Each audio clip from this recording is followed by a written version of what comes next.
Does my button look big on this? I'm Joe. Okay. Hello, I'm Joe. Just in case you didn't know which one to switch. So, AJAX applications, they're kind of all the rage these days. All the cool kids are doing it, you know, to impress the girls and all that stuff. But they're actually quite hard to do.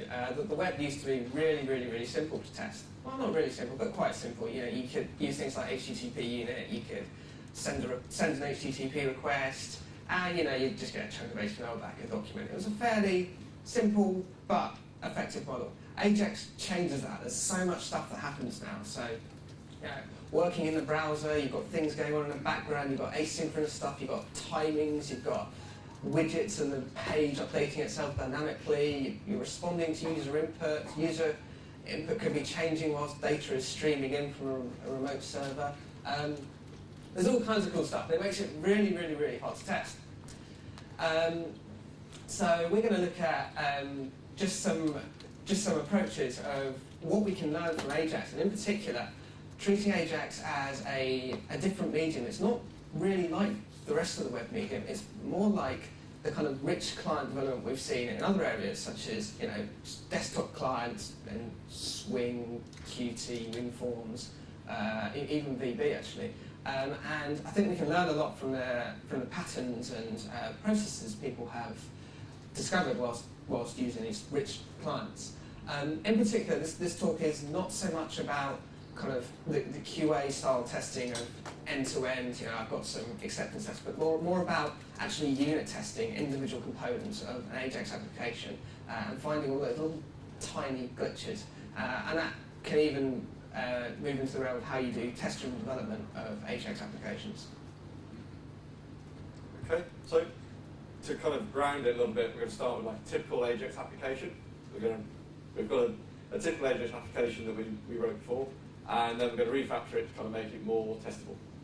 Which is going to take through the steps of refactoring and how you test each section.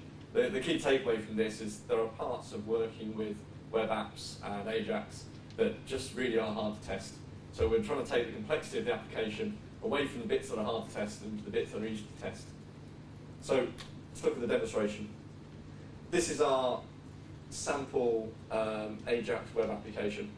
It's great. It's an online web dictionary. You type in the word, and every time you type a letter, it goes off and it comes up, makes a round trip to the server, and it comes up with some suggestions for what word you might be trying to find the definition of.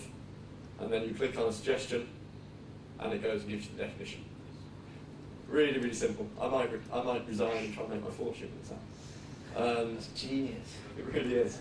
So it's really simple, but it demonstrates some of the building blocks of a typical web app.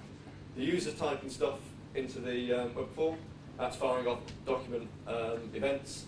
Our application is responding to those, making some back-end requests, and then those responses are coming back, and we're manipulating the DOM to show the user the answers. So we'll have a quick look through at how this app works. Tell us how it works. I'll tell you how it works. So we've wired up an event to the input form. So you don't really need to be very familiar with JavaScript, but you've probably all seen this before.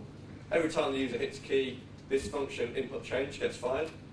And in this iteration, this first iteration, all the functionality is in this one function. Yeah, this function input change.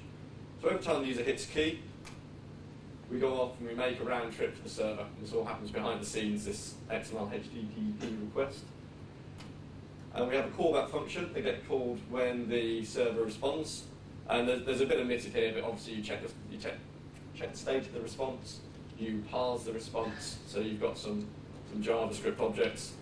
And you just run through your list of suggested spellings, and you present them to the user by manipulating the DOM. So you can see here, you've listed through all the results, and you create a bunch of list items to present them to the user. That's the list of words, list of spelling suggestions on the left-hand side. And then the last thing we need to do is we need to assign an event, another DOM event, to each one of those spelling suggestions. So when the user clicks on the spelling suggestion, we put the definition in the right-hand frame. So you can see here, for each list item, for each spelling suggestion, we have a non-click function, and when the user clicks it, we just set the source to the right-hand frame. Dead simple, does the job. What do you think, Joe? That sucks. So it does suck. it's functional, but it's so tightly coupled there. Looking back at the code, we've got one big method. Inside the method, there's something that goes to the server, there's something that goes and manipulates the visual elements. There's potentially other bits of business logic, algorithms. It's really, really hard to test. I'd be ashamed if I'd written this in Java on the server side or something. You did write it, Joe. Okay, let's not go into that. Okay, so there's some things we can do to break it apart. So at the moment, there's pretty much no way of testing those little steps in isolation. The steps of talking to the server, the steps of how do we check that it displayed properly. Does it look okay? Does my button look big in this? Any algorithms. So we need to think of a way of improving the test, of improving the code. So we can refactor the code we have into modules of separate you've got separate concerns. How you do this, it varies. OO is a pretty good way of doing it, but it's not the only way. You can just use some kind of naming convention maybe, where if you name things like this, then they're part of some visual bit. If you name something like that, then there's something that talks to things behind the scenes. I prefer to use OO. There are also like crazy component frameworks and stuff you can get that run in the browser. It doesn't really matter. The important thing is separating the concerns in some way. Once you've separated the concerns out, you can then test each of these in isolation. And there is no golden hammer approach for how you test an AJAX application. There are so many different things that can happen and so many different kind of responsibilities that objects can take. You need different approaches for testing these. So, as an example, testing the visual side of an AJAX application, that's quite hard to automate. Maybe you need to do it manually. It sucks, but maybe. Whereas testing an algorithm, you can easily create an automated unit test for that. Testing something that goes end-to-end to the server could be a bit harder. We'll see. So, how can we start splitting apart the code into some maybe finer grained objects with distinct responsibilities? Okay, so Joe said one of the real pains of web applications is the interaction with the DOM. They're dependent on the browser. So for iteration 2, the first thing we're going to do is just split out the view. And so we're going to hide the DOM, all the complexity of interaction with the DOM, the document object model, in the browser. And we're going to just hide that behind the view object, which we put in the view.js file. So instead of the view code, the DOM interaction being scattered all the way throughout our application, we're going to just make sure it's all in one place. And it's responsibility of the view to wire itself up to just the parts of the DOM that our application is interested in. So in this case, we're interested in the input box, where the user types their word. We're interested in the results list, where all the spellings come back from the server. And we're interested in the preview frame, where we can see the word definition. Now, in a more complex application, obviously this might be composed of many sub-blocks and other objects that represent different parts of the page. But for this particular app, that's all we need. So the view simply just hides the DOM, and from now on, the rest of our application is going to work through the view. So the view presents various operations that we can do on the DOM. We can get the input, we can set the input, we can show the preview. These are all pretty trivial, they just wrap the DOM. Show results is a bit more complex. It's the same code as we had in the first iteration. We just get a list of results, we loop through them, and we create list items and poke them into the DOM so the user can see them. Now, remember we wanted to attach an event to each list item so that the user could click on the list item and get the definition of the word. So you can see here in this show results operation, we've got the onClick event as we had before, and it'd be really tempting to wire that onClick event up to the view prototype show preview. That makes sense. Click the event, show the preview. But what happens there is you embed knowledge about the application flow into the view, which actually turns out to be not such a good thing. So what we really want to do is keep all the application flow, which tends to become a real focus for complexity for the app, keep it out of the view, keep the view as dumb as possible.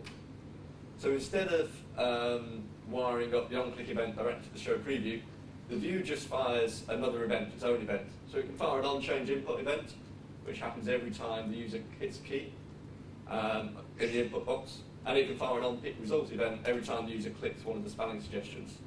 Now at the moment, in the default definition of the view, these don't do anything. So our app is kind of dead at the moment. We need the input object, the index.js file, to wire it all together. So here's the view. And you can see the events we've got. We can set the input, get the input, show the results. And we also get two events as well. We get on-change input and on-pick result. And here's our init function. So whereas before the whole app was in index.js, now index.js just contains an init function. And this wires up the events. So the on-change input event causes the server to go off and make its HTTP request. And when it gets its response from the server, it shows the results, shows the spelling suggestions. When the user clicks on a spelling suggestion, it's this index.js file that decides to show the preview. So you can see that the flow of the application is contained here, and the view knows nothing about the flow of the application. What do you think, Joe? That's quite good, actually. So one of the nice things about that is we've now split out an object with the responsibility of the view. The question is, how do we test that? Well, let's go on to the testing in a minute. This basically illustrates the humble object pattern. This comes from, I think Michael Feathers wrote a paper a few years ago called the Humble Dialog Box, which was talking about how you can test rich applications. The paper was in C++. This is the humble object is a generalization of this, which is pretty much things that are hard to test, isolate and make as lean as possible with as minimal logic, with as little that can go wrong. That way, the rest of the code, you don't have to impose this hard-to-test dependency. You can do things like substitute it for another object for test automation purposes. And this humble object thing, well, maybe you just test it manually. In this case, the view, it's probably something we want to test manually. So specific implementation of this is the passive view pattern. And the passive view is taken from model view controller, and so there's lots of variations of model view controller. And passive view basically is an approach where your view has almost no logic in it whatsoever. It's just purely, you have operations that show something to the user, and you have events when the user interacts with it in some way. But it doesn't have things like binding data to model objects and stuff like that, providing verification, all that stuff. There's an external controller that's responsible for receiving an event from the view, maybe doing something, and then telling the view to update itself in another way. So, how we can test the view? One easy way to test the view, well, not so easy, it involves manual work, but is now that we've got this page and we've got this view object around it, we can just manually poke these operations we have and eyeball the result and check it looks okay. It is manual, and this is the automated test conference, but this is a good example of something where it's hard to automate this stuff. There are approaches to automate this, but really they don't catch the kind of things you want to test in testing the view, which is things like, does it look good? You may have things that check it renders and it updates the DOM properly, but does it look right? That's kind of quite a human thing. So we can prod the set input operation, we can show results, we can show a preview as well. In fact, we can also let's change the results that get prodded in there. So this thing on the left, this little toolbar, is just a little page we hacked up that has just got some buttons, and when you click the button, it'll go and call them. Thanks, mate. We'll just go and call a view object manually. We've also got interactions that the user does. So we want to check that when someone starts typing in the input box, does the view notify? Does it raise events that the input has changed? So we can see down there, yeah, when we do that, we see the right event. And when we click on a result, does it raise the pick result event? Yeah, it does. Unfortunately, the screen's too small, so it's scrolled off a bit there. So that's how we can test the view object. It's manual, but it's now isolated from the rest of our logic, and maybe we can test the rest of our logic in an automated manner. And we only really need to rerun these manual tests when something visual changes rather than when absolutely anything in the application changes. So you could just code this up yourself. We found that we were writing these little toolbars too frequently, so we wrote a little tool that would auto-generate the little control panels down the left-hand side, just to make it a bit easier. We give it a tiny bit of metadata about what the operations are and what some typical examples are, and what the events we expect back, and it would generate the whole GUI for us. You know, we don't want to focus too much on the tools here because we were doing it manually before that, and it's just as effective, just a bit more work to be done. This is more about the process of how we can split these things out. Okay, so the key take home from that is that the view is hard to test. You can automate assertions on pixel distances, but actually what we found very effective was by keeping the view as dull as possible. You really want to eyeball it, and you want to sort of drive it externally, and this tool is pretty handy for that. But it's not a complex thing, it's just a homegrown thing. The idea is, the take home is to keep the view as simple as possible. So how are we going to test the rest of the code? It's all still quite tightly coupled. What can we do about that? Good question, Joe. It's almost like I knew to ask it. So obviously requesting the data from the server is another responsibility, and we want to separate that out. That's pretty trivial. This is our index.js file as we had it before. You can see that whenever there's an on-change input request, whenever the user hits a key, we go off, we make our request to the server, we get the response back, we check the ready state, we pass the response, and then we send the results to the view object. And we just pull out the data source object, and it has one function called request, and it's responsible for the back-end request and the parsing and checking the steady state. So now our index.js file, it gets an event, it makes the request, and then it shows results. So, I mean, this is startlingly familiar to you. This is basically just model view controller. So the index.js, we're going to rename it to make its role clear. We're just going to rejig things a little bit to get this straightened out. So the role of the controller is to plumb the view and the data source together in such a way that it encapsulates the flow of the application. Now the application flow tends to be where a lot of the complexity of the application goes. So we can isolate this out from all the other concerns. This is the bit we're going to end up testing automatically, which we'll come on to a bit. So just to show you the structure with the controller, here's index.js, where originally all of the application was held. This is the view responsible for the interaction with the document model. The data source, just one method, makes a request to the back end. And here's the controller. And you can see that all that's in the controller now is the code necessary to plumb bits of the view together. So the on-change input event makes a request to the back end, and when it gets the response, it shows the results. And the on-pick result event causes the preview panel to be updated. That's really, really straightforward. But in a more complex app, you can imagine that a single user interaction, a single user event, say to change the view, can cause a whole cascade of other events to be fired, other back-end requests to go off, various parts of the page updating and causing other back-end requests. And it's a controller that's responsible for orchestrating all of this. And so the nice thing is, just to recap, this is where we started with iteration 1, and all of the applications in one function. You can see on the left-hand side in all the green, these are where DOM interactions happen in the code. And in the slightly browny colour, which is red on my screen, this is where all the back-end interactions happen. And you can see both sets are intermingled and scattered around the code. More importantly, what's not a DOM interaction and what's not a back-end interaction is application flow. It's the semantics of your application, it's the shape of your application. It's, I press this button and this sequence of events happens. And having those mixed up in your code makes them really, really hard to test. this is where we are in iteration 4. Index.js basically just creates a view, creates a data source and a controller, and it passes the view and the data source to the controller. You see this here.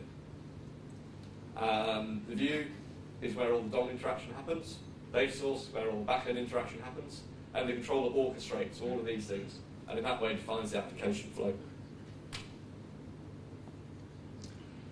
Okay, so the controller is probably one of the most important parts of the application, and particularly as your application grows and gets more complex. In this scenario, it's a pretty simple thing, but we start having lots of widgets and data flowing back and forth. You know, let's say we're building an email client or something. It would get very, very complicated.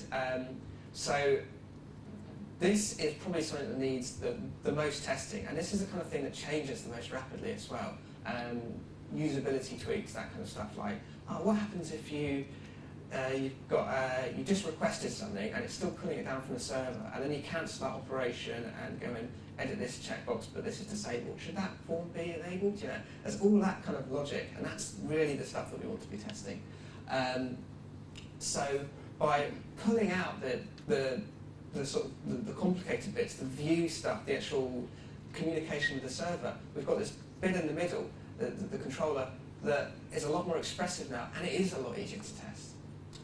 So how can we test it? Okay, so we're going to use just a unit testing framework here. We use JS Unit for the sake of an example. Again, that's just one of many unit testing frameworks we can use. And we're using a testable. So to test the controller, rather than passing in a real view and a real data source, we'll use a testable. A testable substitutes a real object for some kind of fake object for the sake of testing. So there's lots of types of testable. Mock objects are probably the most widely used, and stubs. It's actually quite clunky to write a mock object by hand, and we looked at a few JavaScript libraries and they weren't too good. So we simplified. We just made a recorder, and all that is something where it records all the calls to the object and allows you to assert afterwards what the state was. I'd like to see nicer JavaScript mock libraries in the future, but this was simple. It did the business. It took about 10 lines of code to actually write this recorder thing. And we pass those into the controller. So in our unit test, rather than talking to a real view, we're basically talking to a view that we can record the interactions with. So our first test. When we want to check that when someone types something into the input box, it goes and makes a call to the data source to go and request that information. So this is a very, very trivial test. It was really just to get something up and running. How we did this, we fire the view event, say, you know, my input has changed, which in turn, because it's been wired up with the controller, that should have asked the data source to go and request something. And so this is just a little syntax for looking at what the last call was to the data source.request method. And we assert that the URL equals the URL we expect it to. It's fairly simple, but does the job. Next test. We want to check that if you're already looking at a preview and you go and you type something, then the preview has changed. We don't want to be looking at an old preview. Similar thing. We check that the hide preview method wasn't called. Then we change the state of the view, and then we check that the hide preview method was called. And we can go on with a few more of these tests. We want to check that the show preview is shown when someone clicks on the results. Similar thing. We check that the show preview wasn't called. We then pick something. We then check it was called, and we assert the value of the URL. It's what we'd expect it to be. In this case, it goes and does a call to Google with a particular query based on the input. One more. This one's a bit harder because it's actually testing some asynchronous logic. What we're doing here now is that when we make a request to the data source at some point in the future will return a response saying, okay, right, here's the data to insert into the list. Just because it's just because it's asynchronous when we interact with the data source in the real world, in our test it doesn't have to be, because we can fire off those events when we want it to happen. So this test is still lightning quick. So in this case, we change the input, we check that no results have come back, and then the callback that was passed into the show results. In the original JavaScript, we had a callback function that you pass in.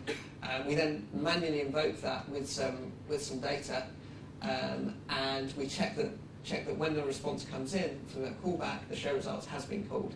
And yeah, we can check what the results are, and we can go into checking that the view contains all the individual results. Maybe we do something in the controller like limit to just the first 10 results or sort them, and that's the kind of place where we can test that logic. So this demo is unfortunately not that interesting. Hopefully all you're going to see is a green bar, but this is just running the unit tests. Yay, automated. So we've actually automated the testing of a fairly hairy bit of the AJAX application, which is wiring up all the events and making sure they call back properly and checking the URLs and all that. And we're completely separated from the view layer and from the data source layer. Okay, so we've tested the view manually, we've tested the controller, automated. Data source, we can probably automate that. That's a simple one. It's not really a unit test, because we're actually, to test the data source's responsibility is to go and fetch data from the server. Not just fetch data from the server and bring it back in an appropriate format. You could do things like mocking out the XML HTTP object, but really there's probably little benefit in that. You're not going to find bugs, it's going to be quite awkward, and you're not really testing the responsibility of the object, which is to get data back from the server. So in this case, we can write this test where it actually really does hit the server. In a nutshell, I won't go through this line by line, but we make a request to a URL, and this is under the assumption that we know a particular URL will always return a stable set of data. Sometimes you come across tests. Let's say we were running a test against a search engine, for instance, and over time that search engine is going to change.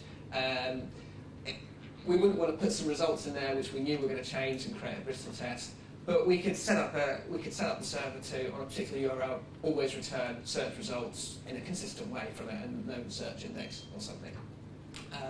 So that does the whole thing end to end. So we haven't really shown you anything new. We've shown you a model view controller pattern and a slight variation on it. What we've done is taken some of the lessons from GUI development, sort of in Java, Swing apps and VB apps, and applied it to an AJAX rich client. The key take-homes are that there are certain parts of interacting with AJAX, or writing AJAX applications, that are difficult to test, like the DOM interaction, the back-end interaction. But a good structuring your application the right way to keep those sections as simple as possible. So the manual tests you might have to do, or the potentially brittle tests you might have to do to those parts, are kept to a minimum, and crucially don't change that often. And pushing the complexity of your application into the controller, which is isolated from all the kind of the flaky bits, so you can automate that test, you can write lots of tests, and eventually become sort of test-driven when you're writing that section of the code. That can enable you to be able to automate lots of your tests, even in an AJAX app. Yep, so decomposing things into some manageable chunks, pretty straightforward. What's kind of a bit annoying is that we know all this stuff already. I mean, and certainly, you know, we do this in every other kind of GUI development. But when I came to first start doing AJAX, it's like, oh, it's just JavaScript. You know, don't really take it seriously. Just wire up a little event in the HTML.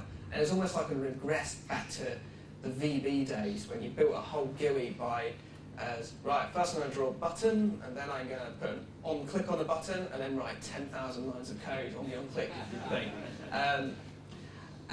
And there definitely is a trend to be doing this in sort of the JavaScript and AJAX applications at the moment. So,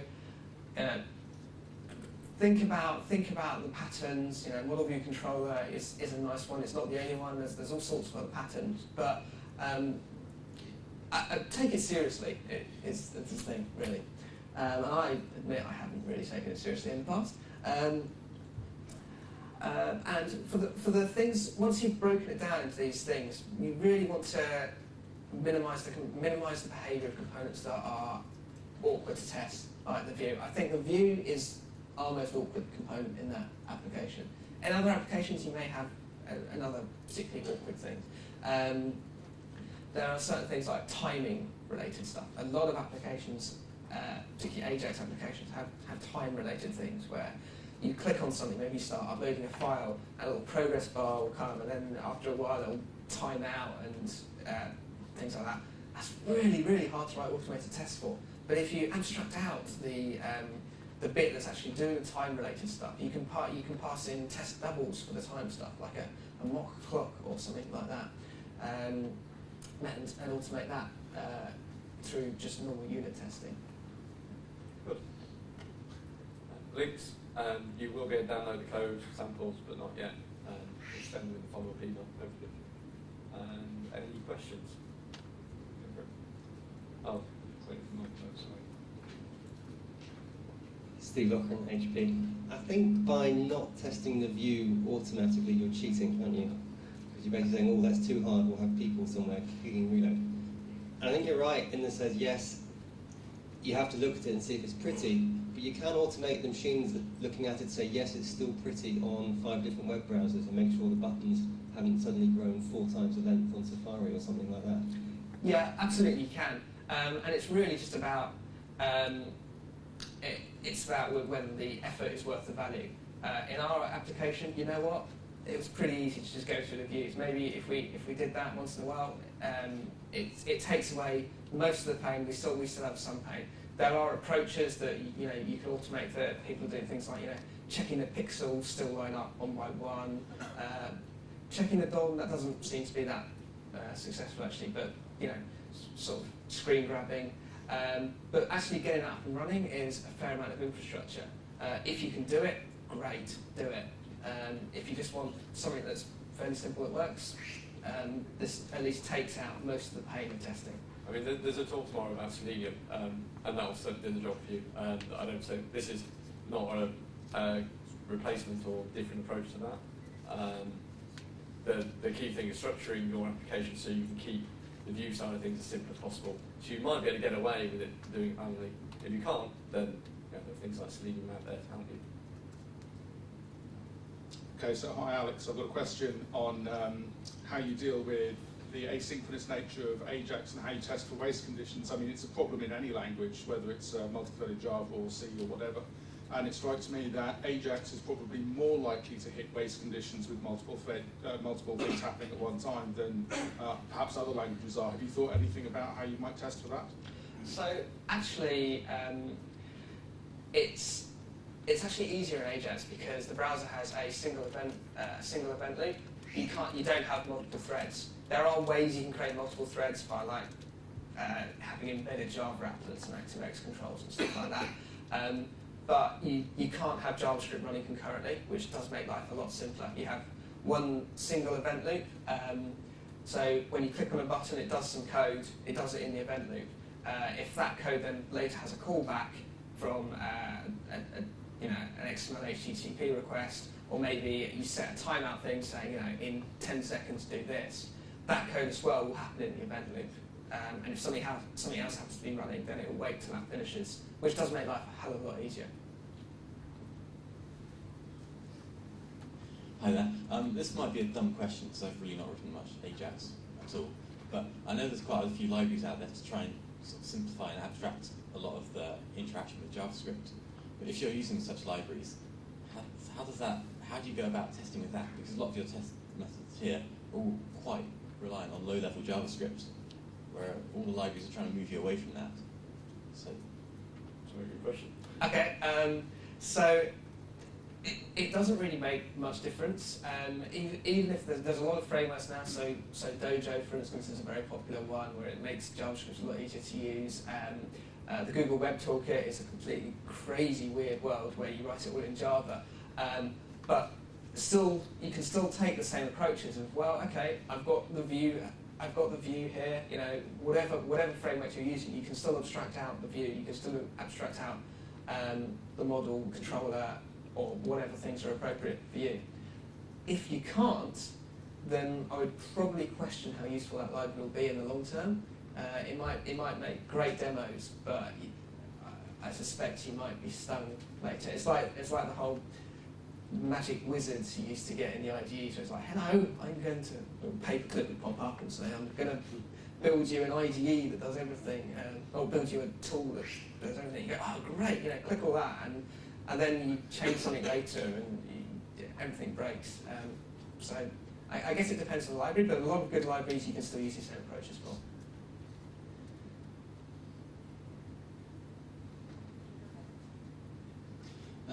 Anthony Marcano, Testing Reflections. Hey, we were told to. No slug. I was interested to watch your talk. I'm just curious to know, was it intentional that you demonstrated writing the code first and then the test second? Or... Yes. So I'm just wondering, because you had an opportunity there perhaps to do a little TDD maybe. So, yeah, we thought about doing this test first. So actually, from this point onwards, now it's in a more testable state, we tend to do things test first. When we did it test first, we found that we focused too much on explaining, oh right, this is an XML HTTP request object, and we got too caught up in the details of AJAX, which isn't what we're trying to do here. We're trying to talk about breaking it apart. And the other reason is that in reality, you always come across code that hasn't been written test first. And we wanted to show that, you know, you can take a hairball piece of code and turn it into something that is a lot easier to work with and not just throw it away and have to start again. And then from there, you can do test first. The talk's kind of a log of our learning process. So I love TDD, use it in Java all the time, but then come to JavaScript, found it really, really hard to work that way. So Very fiddly. yes. So kind of getting the code into a certain shape so that then you can start learning how to write test script is the first step.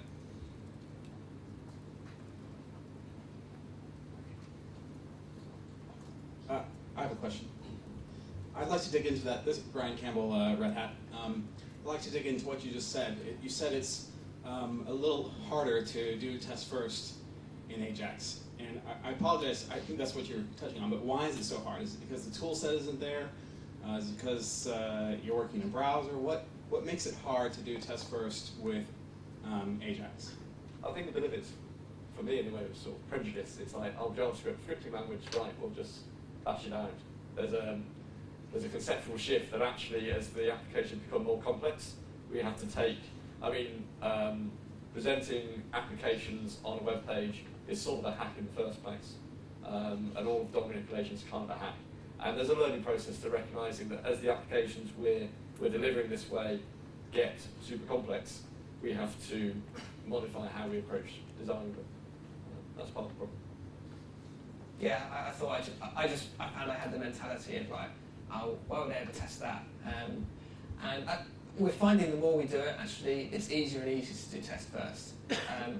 But like any language, particularly with JavaScript, JavaScript's a very, very, very dynamic language. You can code yourself into a brick wall quite easily. It takes a lot of discipline, much like any language, really. I think the dependency on the browser as well is a big deal. So it's the difference between trying to write test first if you've just got a standalone Java app versus writing test first if you've got an application server. Can I follow up my question? So just to kind of get into that a little bit more, do you see tools that could be developed that would make it more convenient to do test first development and take away some of these barriers? Yes, please. All right. Yeah.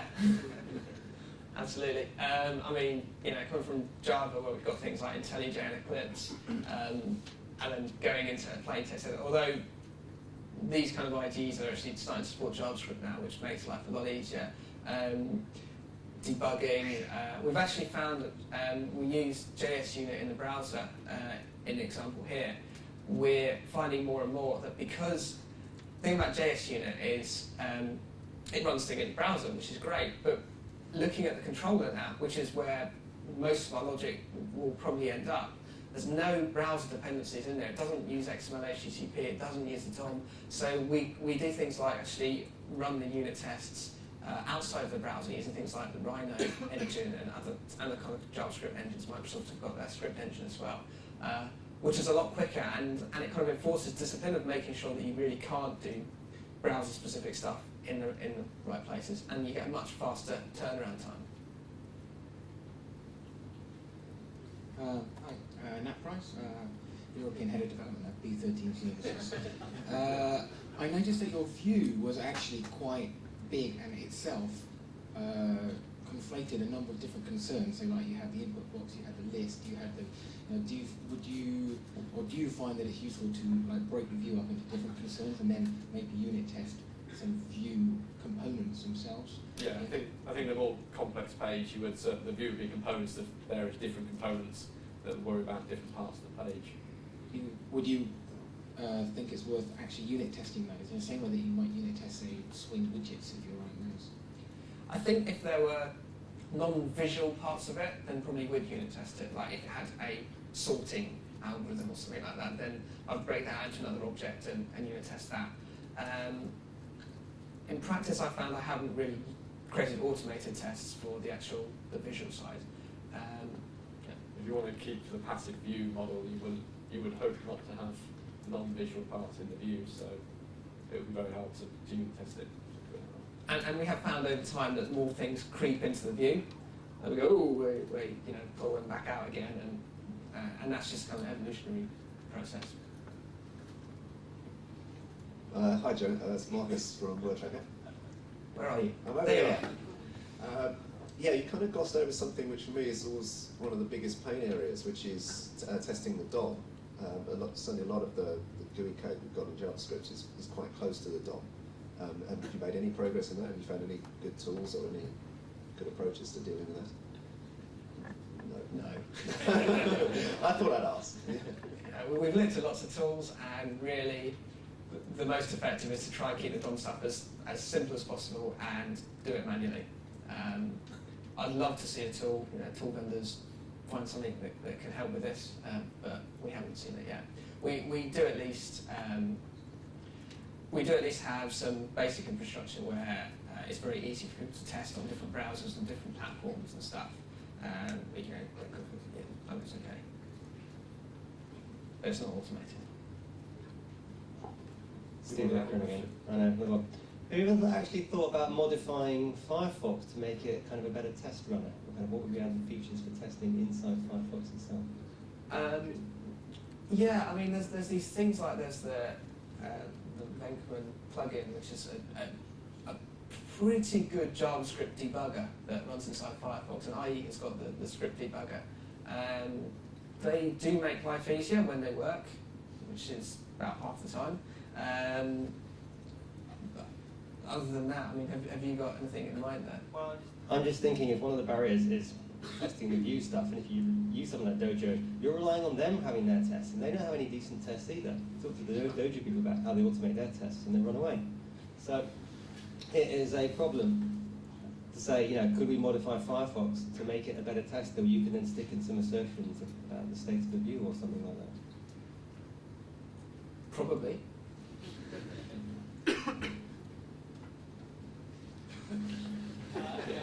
Hi, I'm Eddie. I'm from a small little agile company which you may have heard of. Thought something. I was wondering if you've taken a look at some of the work people have done with Zool, because they've already tackled a lot of this stuff about building complex JavaScript applications. And I was thinking maybe there's stuff there you could learn or rip off from those people. No, we haven't actually, and that's something we could look at.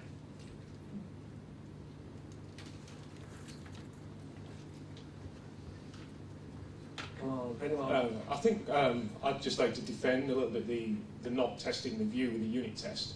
I think people sometimes forget that unit testing isn't the only way of testing things.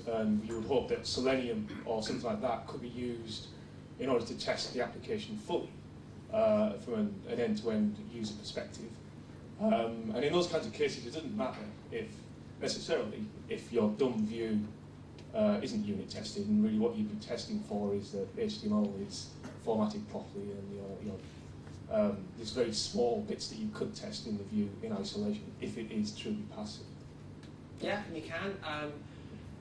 I've found that to be, I mean, we tend to move, we started doing that for a while, and it tends to be quite brittle, where we do things like, checking that when you click on something in the view, then it renders the exact amount of HTML, kind of like more that sort of regression test. But then every time you went to change something, you're then going to have to change the test would break. And it wasn't, we weren't getting the right kind of balance of effort versus benefit. And it turns out that when you separate, even if you take a very, very complicated, rich GUI application, there's not that many things that actually happen on screen. You've got menus pop up, they hide. Most of the logic is the actual interaction you have with the application, like if you do things in a certain order, does that occur?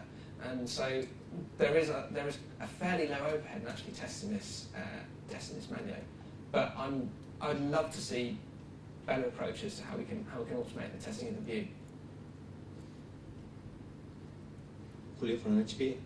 Just a quick idea about what you were saying now is Steve suggested about Firefox. You work for Google, so most of the committers in Firefox work for Google. Mm-hmm. Have you thought about talking to your own people about Absolutely. that? And we do. It's actually the same with the Google Toolkit. Some of the things that happens with the GUIs that people don't think about, they keep on adding new features like the dojo, new components that can show you a tree, but they don't put any inputs in those components to test them, basically. To check, what is the size of the component. Can I query the component about the test? What is showing the component? So have you thought about talking to these people as well and trying to influence them? Oh, yes. So you are probably one of the main users of AJAX at the moment. So. Yes. And that's that. Yeah. I mean, that's quite nice having access to all these people. But I guess the thing is these toolkits, they're not really that constraining. Google Web Toolkit is brilliant, but we don't happen to use it on our projects that we work on. Other teams do. What is key is whatever framework you use, even if it's actually written in a way that's very hard to test, it's easy to wrap behind things. But I mean, Google Web Toolkit has actually got a lot of good hooks for testability, and as has Dojo actually. Whether they're actually unit tested thoroughly, I don't know. But from a using point of view, it's actually quite easy to wrap these things. If I can just make an observation, I think the discussion now is hitting on something that's really germane that your presentation says but doesn't say really, really directly, which is we need to really get involved in the software design process and build the software for testability and really work with the developers. And so that I think when we think about test automation, we sometimes take a very narrow focus. We need to take a more expansive focus in terms of how we can do it and how we can achieve it. And I think that's a whole topic, how do you interact with development engineers to get them to build testability in, to take it seriously, to see it as a feature that really needs to be there from day one. Yeah, I completely agree. And it's often the sad case that the testers or the QA guys are the last to hear about an application until, hey, we've got this application, test it. And you're right, we need to find better ways of having testing and QA influence the application design from day one. Well, I think what you want is I think what you really need to drive through, in our company we have what we call interdisciplinary product teams. And so when the minute a concept comes out for a product, you've got a tester there, quality engineer, you've got dev, you've got product management or product marketing represented, the product support, they're all there. And you can't get past the, hey, this is a good idea phase without that. And it doesn't work perfectly, but it's a start. Because yeah, you're right. You get the stuff thrown over the transom and you go, oh boy.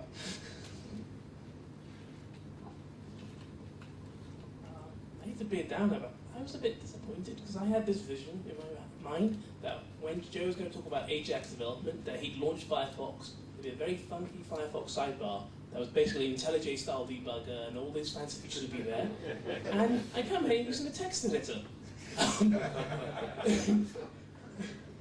Where's the cool alien technology you guys are meant to have? And why isn't it being applied to AJAX development? Yeah, the so technology is confidential. PowerPoint. Yeah, so that's another interesting thing. We do have a big tendency to try and solve tough problems by throwing sexy technology at it, and really a lot of the time the answer is to take things away and just simplify things. All right, Adam and Joe, thanks very much.